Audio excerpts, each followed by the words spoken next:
ការប្រឡងបាក់ឌុបមិនមែនជាទីបញ្ចប់នៃជីវិតនោះទេប៉ុន្តែវាជាទ្វារមាសមួយដែលបើកទៅកាន់ឱកាសថ្មីៗក្នុងជីវិត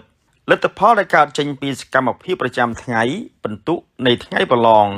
គឺជាផលបូកនៃកិច្ចខិតខំប្រឹងប្រែងជារៀងរាល់ថ្ងៃមិនមែនកើតឡើងដោយចៃដន្យឬដោយសារសំណាងនោះទេ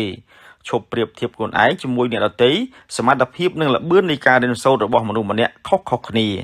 ប្រៀបធៀបខ្លួនឯងថ្ងៃនេះជាមួយខ្លួនឯងកាលពីម្សិលមិញដើម្បីមើលឃើញការរីកចម្រើនកំហុសឆ្គងគឺជាមេរៀនធ្វើលំហាត់ខុសនៅពេលរៀនគឺជាឱកាសល្អក្នុងការកែលម្អដើម្បីកុំឲ្យខុសនៅថ្ងៃប្រឡងពិតប្រាកដពិធីសាស្ត្រដែលមានប្រសិទ្ធភាពត្រូវយល់ដឹងជាជាងការទន្ទិញចាំមាត់ទ្រឹស្ដីរូបមន្តមេរៀនប្រវត្តិវិទ្យាអក្សរសាស្ត្រត្រូវរៀនដោយការយល់ពីស៊ីជម្រៅនិងទំនាក់ទំនងនៃមេរៀនព្រោះវានឹងជួយឲ្យចាំបានយូរនិងចេះអនុវត្តធ្វើវិញ្ញាសាចាស់ការអនុវត្តវិញ្ញាសាប្រឡងឆ្នាំមុនជួយឲ្យយល់ដឹងអំពីទម្រង់ប្រឡងស្គាល់ប្រភេទសំណួរនិងចេះគ្រប់គ្រងពេលវេលាបានល្អ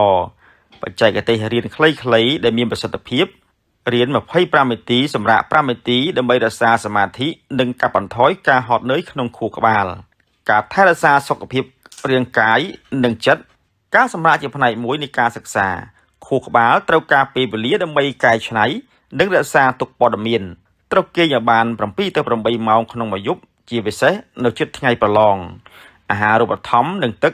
គឺត្រូវញ៉ាំអាហារដែលមានប្រយោជន៍និងញ៉ាំទឹកឲ្យបានគ្រប់គ្រាន់ដើម្បីឲ្យខួរក្បាលដំណើរការបានល្អ